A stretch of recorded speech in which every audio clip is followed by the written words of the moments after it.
Hello. Good morning to everyone. आप सभी के लिए बहुत इम्पोर्टेंट वीडियो है जो कि महाराष्ट्र से बिलोंग करते हैं बच्चे। और आगे जो डीएमईआर की जो वैकेंसी है, ओके, डीएमईआर स्टाफ नर्सी, उसके रिलेटेड ये बहुत इम्पोर्टेंट नोटिफिकेशन है जो वीडियो होने वाला है।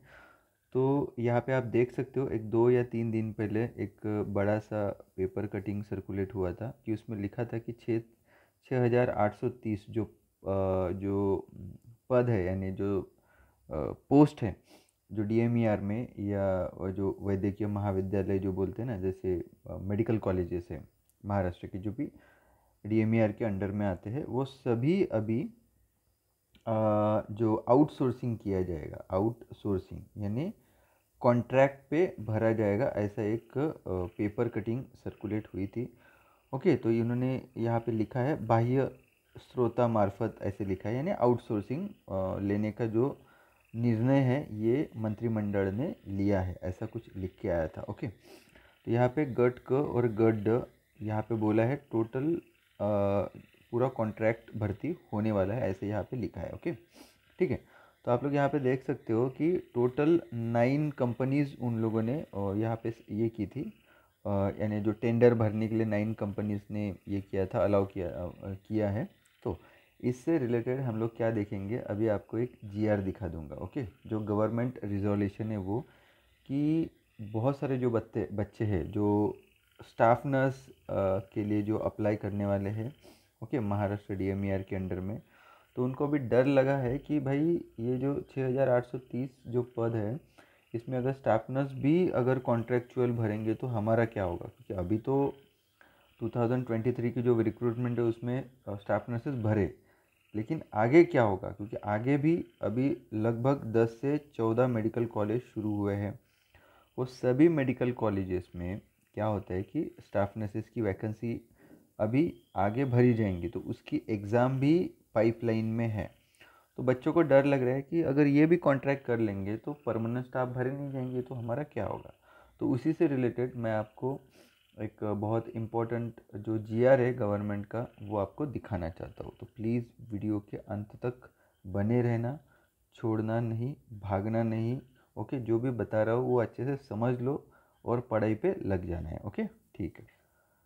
साथ ही आपको बताना चाहता हूँ, ये हमारा ऑल इन वन कोर्स है। ओके, जो आरआरबी आने वाला है वो, नॉर्थ सेट 7, जिपमर जो आने वाली डीएमईआर है, एसजीपीजे है आने वाली, और यहाँ पे जीएमसी चंडीगढ़ भी आप ऐड कर सकते हो, एंड डीएसएस भी, सभी के लिए ऑल इन वन कोर्स है। ओके, इसमें आपको ऑल नर्सिंग सब्जेक्ट पढ़ाए जाएंगे, डिटेल थ्योरी पढ़ाई जाएंगी। ओके, एमसीक्यू नहीं, एमसीक्यू तो साथ में रहने वाले ही है। ओके, साथ में डेली टेस्ट सीरीज रहेंगी, एप्टीट्यूड मैथमेटिक्स आपको पढ़ाया जाएगा, एंड यहाँ पे लाइव डेली रिकॉर्डेड लेक्चर्स होने वाले हैं, लाइव होने वाले हैं, रिकॉर्डेड वेरी फ्यू रिकॉर्डेड रहने वाले हैं। ये क्लास अभी 4 या 5 दिन हो गए शुरू हो चुका है। अगर आपको आगे आने वाली अगले 6 मंथ में जो भी एग्ज़ाम आने वाली है इसके लिए प्रिपरेशन करना है, तो ये कोर्स आप लोग ज्वाइन कर सकते हो। ये करने के लिए प्ले स्टोर में जाना है, प्ले स्टोर में लर्न नेक्स्ट नर्सिंग जो ऐप है वो डाउनलोड करिए। जो परचेस है, ऑल इन वन जो कोर्स है वो आप परचेस कर लीजिए। कुछ भी डाउट आ रहा है ये नंबर पे आप कॉल करके, या ये वेबसाइट है, वेबसाइट में जाके इन्फॉर्मेशन चेक कर सकते हो। तो चलिए अभी हम लोग जीआर देख लेते हैं।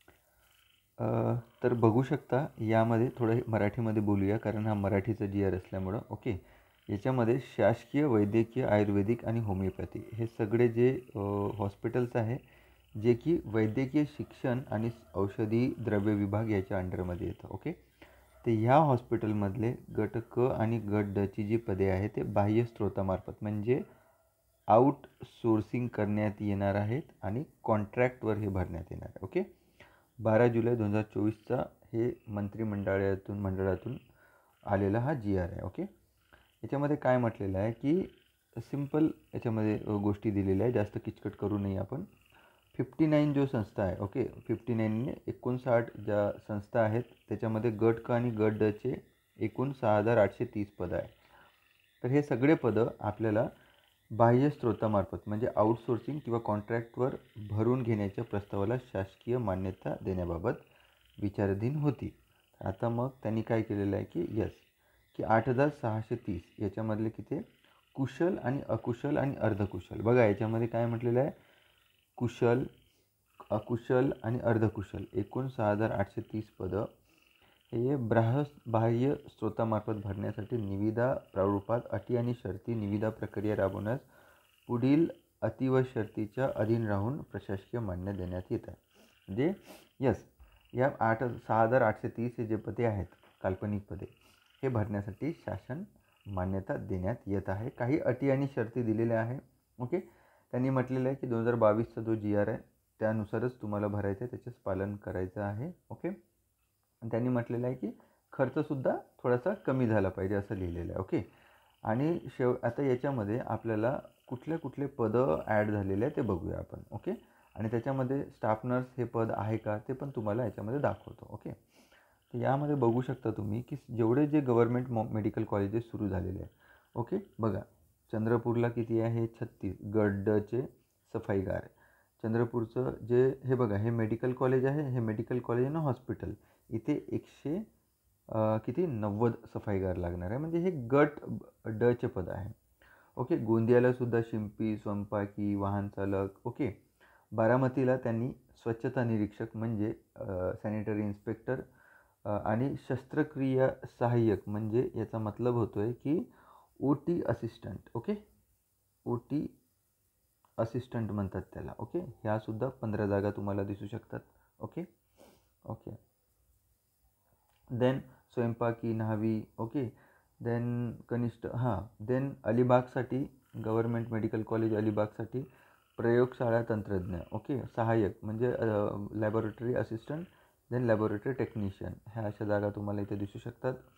ओके, त्याच्यानंतर नेक्स्ट आहे वैद्यकीय समाजसेवक म्हणजे what we say medical MSW जे राहतात ते. ओके, देन आरोग्य निरीक्षक, लघु लेखक, वाहन चालक, सफाईगार, धोबी, विजयतंत्री, अंधारखोली सहाय्यक म्हणजे हे आपले रेडिओग्राफर जे असतात ना एक्सरेचे ते, कनिष्ठ लिपिक. Okay, then dental technicians. Okay, hygienist, मुकादम, कक्षसेवक म्हणजे जे आपले अटेंडंट्स असतात ते, सफाईगार, OT असिस्टंट. ओके, अशा पद्धतीनं हे प्रत्येक कॉलेजेसचे मेडिकल कॉलेजेस, नंदुरबार मेडिकल कॉलेजचे पण तुम्हाला पदं दिसू शकतात. ओके, त्याच्यानंतर आहे सातारा मेडिकल कॉलेजेसचे पण तुम्हाला दिसतात त्याच्यात पदं. Okay, Jalgaon medical college, Sindhudurg medical कॉलेजच्या पण जागा तुम्ही दिसू शकतात. ओके, काही ठिकाणी 1 वर्ष 2 वर्षासाठीच ठेवलेले आहे, काही ठिकाणी ते कंटिन्यू राहणार आहे, त्यांचा कॉन्ट्रॅक्ट असेल तिथेपर्यंत अशा पद्धतीनं. देन धाराशिवचं पण मेडिकल कॉलेज, नागपूरचं अतिविशेषोपचार म्हणजे super speciality. Then Babasaheb Ambedkar अनुसंधान केंद्र नागपूरचं त्याचे पण दिलेले आहे. BJ मेडिकल कॉलेज, कोल्हापूरचं शासकीय ट्रॉमा सेंटर. ओके, तर असे बरेच मेडिकल, संभाजीनगरचं. ओके, देन BSc महाविद्यालय, नांदेडचं जे BSc नर्सिंग कॉलेज आहे. ओके, त्याच्यासाठी एवढे लोक लागणार आहेत. बघा सहाय्यक, डाटा एंट्री ऑपरेटर, सफाईकार वगैरे सगळं दिसतंय तुम्हाला. देन शासकीय वैद्यकीय वाशिमचं जे मेडिकल कॉलेजसाठी प्रथम वर्षासाठी एवढे लोक लागणार आहेत. ओके, तर हे सगळे पदं हे आउटसोर्सिंगद्वारे भरण्यात येणार आहे. वर्धा मेडिकल कॉलेज पहिल्या वर्षासाठी किती पदं लागणार आहेत हे सगळ्यांसाठी आता परमिशन रत्नागिरीचं मेडिकल कॉलेज, देन परभणीचं मेडिकल कॉलेज. ओके, देन पालघरचं मेडिकल कॉलेज, देन त्याच्यानंतर आहे जालन्याचं मेडिकल कॉलेज. ओके, देन त्याच्यानंतर हिंगोलीचं मेडिकल कॉलेज. ओके, गडचिरोलीचं मेडिकल कॉलेज. बघा गडचिरोलीचं पण दिसतंय तुम्हाला. ओके, त्याच्यानंतर बुलढाण्याचं medical college. Okay, then Bhandara medical college. Okay, then after that अमरावतीचं medical college. Okay, then Thane अंबरनाथला पण एक मेडिकल कॉलेज सुरू होत आहे, तिथलं पण तुम्हाला दिसतंय. ठाणे अंबरनाथ ही एक महत्त्वाची बाब आहे. शासकीय वैद्यकीय महाविद्यालय ठाणेलासुद्धा होत आहे, तर मुंबईवाल्यांसाठी खूप महत्त्वाची गोष्ट आहे. अकोला अतिविशेष उपचार, अकोला महाविद्यालय, Yavatmal super speciality, Latur super speciality. Okay, अशा पद्धतीनं हे खूप मोठं आहे. आणि एक आयुर्वेदिक कॉलेज बारामतीचं दिसतंय तुम्हाला. त्याच्यानंतर आहे होमिओपॅथिक जे जळगावचं आहे ते. तर असे टोटल तुम्हाला हा जो आहे 6830 म्हणजे गट क चे 1730 आणि गट ड चे 5100. ओके, अशा पद्धतीने त्या जागा आहे 6,830 हा जागा भरण्यात येणार आहे. तर बघा मित्रांनो, स्टुडंट तुम्हाला इथेच सांगतो आहे की याच्यामध्ये कुठेही स्टाफ नर्स हे पद नाही आहे. ओके, स्टाफ नर्स हे पद नाही आहे. फार्मासिस्ट खूप कमी तुम्हाला दिसतं आहे, 1 या 2 ठिकाणी दिसतं आहे. ओके, तर फार्मासिस्ट पण तुम्ही, देन डॉक्टर्स. ओके, डॉक्टर्स हे सगळे पदं हे तुम्हाला सांगतो आहे की तुम्हाला मागच्या वेळी पण व्हिडिओ बनवला होता की हे आउटसोर्सिंगद्वारे गव्हर्नमेंटमध्ये भरल्या जाणार नाही आहे. These are the very important doctors, nurses and pharmacist. These are very असं नाही की बाकीचे पण पदं तेवढेच इम्पॉर्टंट आहे, but staff nurse and doctor हे 2 पदं कॉन्ट्रॅक्ट बेसिसवर ओके खूपच अर्जन्सी राहिली तर पुढच्या 6 महिन्यासाठी वगैरे घेऊ शकतील, बट ह्या बाह्य स्रोतामध्ये कुठेही नामोनिशाण नाही आहे. वगळण्यात आलेलं आहे स्टाफ नर्स आणि डॉक्टरचं जे पद आहे ते. ओके, तर डेफिनेटली तुम्हाला सांगतो आहे की येणाऱ्या DMER म्हणजे डेफिनेटली DMER येणार आहे नक्की. ओके, लवकरच येईल. ओके, तुम्ही सगळ्यांनी चांगल्या पद्धतीनं अभ्यास करा. स्टाफ नर्स हे पद आणि डॉक्टर हे पद DMERमध्ये कॉन्ट्रॅक्टवर भरल्या जात नाही. खूपच अर्जन्सी असेल तर 6 मंथ किंवा जास्तीत जास्त 1 इयरसाठी डॉक्टरांचं कॉन्ट्रॅक्ट बेसिसवर घेण्यात येतं. बट स्टाफ नर्सेसचं फक्त कोविडमध्ये घेण्यात आलं होतं, त्यानंतर कुठेच असं काही कॉन्ट्रॅक्च्युअल घेण्यात आलेलं नाही आहे.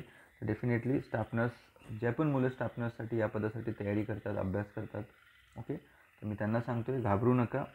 कुठेही बाह्य स्रोताद्वारे तुमचं रिक्रुटमेंट होणार नाही. डेफिनेटली परमनंट रिक्रुटमेंट येतील. तुम्ही अभ्यास करा. ओके, ठीक आहे. आणि दुसरा अजून एक GR तुम्हाला दाखवते, तो पण महत्त्वाचा आहे की जे की गट क आणि गट ड जे हे पदं आहे ते MPSCद्वारे भरण्यात येत आहे. ते पण आपण बघून घेऊया. ओके, हा पण एक GR आहे, आजच आपल्याला आलेला आहे. ओके, याच्याविषयी आपण डिटेल लवकरच घेणार आहोत. बट याच्यामध्ये तुम्हाला एवढंच सांगतो ह्या GRमध्ये की जास्त तुम्ही कन्फ्युजन होऊ नका. 18 जुलैचा GR आहे. ओके, याच्यामध्ये सरळ म्हटलेलं आहे की शासन विचाराधीन होता की जे गट ब आणि गट ब चे राजपत्रित आणि गट क चे आणि गट ड चे ओके हे जे पदं आहे ते आपल्या याच्यानुसार आपल्या व्हॉट यू से गट ब चे ओके आणि गट क संवर्गातील पदवरती मान्यता दिली होती. ओके, तर याच्याच विषयी आता एक निर्णय घेण्यात आलेला आहे की हे पदं भरायचे की नाही भरायचे याच्या थ्रू. बट त्यांनी काय केलेलं आहे की सध्या TCS ओके टाटा कन्सल्टन्सी आणि IBPS याद्वारे सुद्धा पदं महाराष्ट्र लोकसेवेच्या ज्या कक्षेच्या बाहेर होते ती रिक्त पदे भरण्यासाठी स्पर्धा परीक्षा म्हणजे TCS, ION आणि IBPS यांना हे केलं, मान्यता देण्यात आली होती. ओके, त्याच अनुषंगाने आता जी एक्झाम झाल्या होत्या मागच्या त्या सगळ्या TCSनी कंडक्ट केल्या होत्या. ओके, तर आता काय म्हटलेलं आहे की जे MPSC आहे त्यांना एकदम छोट्या याच्यामध्ये कार्यकालामध्ये 6 महिन्यात 1 वर्षामध्ये ह्या जागा सगळं भरणं डिफिकल्ट होत आहे, कारण त्यांच्याकडे वेळ कमी असल्यामुळे. कारण बाकीचे पण एक्झाम्स याच्यामध्ये लिहिलेलं आहे ओके की शासकीय पदे हे सरळ विचाराधीन होती. आता तर याचा निर्णय का आलेला आहे की सध्या मान्यता तर देण्यात येत आहे की नाही डेफिनेटली की MPSCद्वारेच भरायला पाहिजे गट ब चे आणि गट क चे. फक्त गट क मध्ये वाहन चालक वगळून सर्व टप्प्याटप्प्याने MPSCद्वारे भरण्यात यावे अशी मान्यता देण्यात येणार. बस सध्या काय म्हटलेलं आहे की सध्या जे MPSC आहे ते फुल्ली बाकीच्या एक्झाम्समध्ये जास्त प्रमाणामध्ये बिझी असल्यामुळं किंवा त्यांच्याकडे वेळ नसल्यामुळं ओके सध्या त्वरित हे पदं MPSCद्वारे भरणे कुठेतरी डिफिकल्ट होत आहे. ओके, तर त्याचमुळं त्यांनी याच्यामध्ये सांगितलं आहे की TCS आणि ION ओके TCS आणि ION यांचे 3 वर्षाचा करार ऑलरेडी झालेला आहे. ओके, बघा काय लिहिलेलं आहे की 2022मध्ये 3 वर्षासाठी म्हणजे 31 डिसेंबर 2025पर्यंत लागू राहत आहे. आणि IBPSचं पण तसंच. आणि जे पण दर आहे त्यांचे जरी हे झाले तरी IBPSकडे असणार आहे. ओके, तर 2022चा जो अधिनियम आहे 4 मेनुसार त्यानुसारच शासन मान्यता या प्रशासन विभागाने हे दिलं होतं की तुम्ही IBPS आणि TCSनुसार जो करार झालेला आहे त्यानुसार पद प्रक्रिया करावी. आणि तातडीची जी पदं आहेत ओके तर जे TCSचा जो करार आहे तो शेवटचा किती आहे आपल्याला 31 डिसेंबर 2025पर्यंत लागू आहे. ओके, तर जी तातडीचे आवश्यक आहे तर संबंधित प्रशासकीय विभागाने शासन निर्णय 4 मे 2023, शासन निर्णय 23 प्रमाणे 31 डिसेंबर 2025पर्यंतची जी पदभरतीची कार्यवाही त्यांच्या स्तरावर करता येईल. ओके, याच्यामध्ये सरळ म्हटलेलं आहे की ये ग्रुप सीची जी पोस्ट आहे, ओके, ती जे MPSC घेणार होती सध्या तरी स्थिती 31 डिसेंबर 2025पर्यंत हे TCS या IBPS हेच घेणार आहे. ओके, बट 1 जानेवारी 2026पर्यंत च्या पुढची जे पदं असणार आहे ते MPSCद्वारे भरण्यात येणार आहे. त्यासाठी MPSCमध्ये कुठले कुठले पदं आपण ॲड करू शकतो त्याविषयी शासनाने काही गोष्टी मागवलेल्या आहे. ते शासन त्यांच्या स्तरावर करतील. तरी पण ह्या जो GR आहे याद्वारे मी तुम्हाला एवढंच सांगतो आहे की येणाऱ्या ज्या एक्झाम्स आहे DMERच्या अंडरमधल्या, ओके, किंवा शासनाच्या, सध्या तरी 31 डिसेंबर 2025पर्यंत तरी, ओके, सगळ्या हा TCS किंवा IBPSद्वारेच भरल्या जातील. पुढच्या लागेल तर 1 जानेवारी 2026च्या पुढच्या ज्या जागा आहेत त्या MPSCद्वारे भरल्या जातील. तर डेफिनेटली जी आता नेक्स्ट रिक्रुटमेंट येणार आहे तीसुद्धा TCSच करेल असं मी आपल्या ज्या विद्यार्थी आहेत महाराष्ट्राचे सगळ्यांना मी सांगू इच्छितो की TCS किंवा IBPSच एक्झाम कंडक्ट करेल तुमची जी येणारी एक्झाम आहे. कारण आपलं जे पद आहे ते तातडीमध्ये येतं, अत्यंत अत्यावश्यक याच्यामध्ये येतं. तर घाबरू नका, एक्झाम लवकरच येतील. तुम्ही अभ्यास करा, कारण भरपूर मेडिकल कॉलेजेस सुरू झालेले आहे. जे मागची रिक्रुटमेंट होती त्यामधून नवीन त्यामधून भरणं कठीणच आहे. कारण आता सध्या तुम्हाला माहिती आहे मराठा आरक्षणसुद्धा हे झालेलं आहे, लागू झालेलं आहे. ओके, आणि बिंदू नामावलीसुद्धा रेडी नव्हती. त्यामुळं DMERसुद्धा कुठं ना कुठं त्या गोष्टींचा विचार करत आहे. आणि डेफिनेटली मला असं वाटतं की लवकरच DMERची जे स्टाफ नर्स या पदासाठी तरी एक्झाम पडेल. सोबतच फार्मसिस्टसुद्धा येऊ शकतात. कारण याच्यामध्ये फार्मसिस्टचं खूप कमी मला 1 या 2 ठिकाणीच दिसतं. कारण कुठेही मेडिकल कॉलेज सुरू करायचं असेल तर ह्या सगळ्या जागा भरणं गरजेच्या असतात, सगळ्या जागा असणं गरजेच्या असतात. ओके, तर होप सो सगळे अभ्यासाला लागा. पुस्तकं जर कबर्डमध्ये ठेवले असेल तर डेफिनेटली मी सांगतो की कबर्डमधून काढा. जर कुठे जॉईन केलं असेल, खरंच तुम्हाला पैशांची खूप जास्त गरज आहे, तुमची फॅमिली तुमच्या सॅलरीशिवाय म्हणजे तुमचा जो उदरनिर्वाह होऊ शकत नसेल तर डेफिनेटली तुम्ही नोकरी करून अभ्यास करा. अदरवाईज मी तुम्हाला सांगतो आहे की 6 महिने जरी अभ्यास केला तुम्ही तरी कुठलीही एक्झाम तुमची क्रॅक होऊ शकते इमानदारीनं जर अभ्यास केला तर. तर बाबांनो, 6 महिने आपण नोकरी नाही केली असं समजायचं आणि अभ्यासाला लागा. डेफिनेटली आज ना उद्या तुम्हाला सक्सेस मिळेल. ओके, मी तुम्हाला पुन्हा एकदा निवेदन करतो आहे की जर डेफिनेटली तुम्हाला जर गायडन्सची किंवा क्लासेसची गरज लागली किंवा टेस्ट सिरीजची गरज लागली तर लर्न नेक्स्ट नर्सिंग हे प्लॅटफॉर्म उभं आहे महाराष्ट्रामध्ये. प्लीज लर्न नेक्स्ट नर्सिंग हे जे ॲप आहे प्ले स्टोअरमधून डाउनलोड करा. ओके, आणि जे पण तुम्हाला कोर्स आवडतो तो कोर्स परचेस करा आणि प्लीज चांगला अभ्यास करा, इमानदारीनं अभ्यास करा. नक्कीच तुमचं सिलेक्शन होईल. थँक्यू.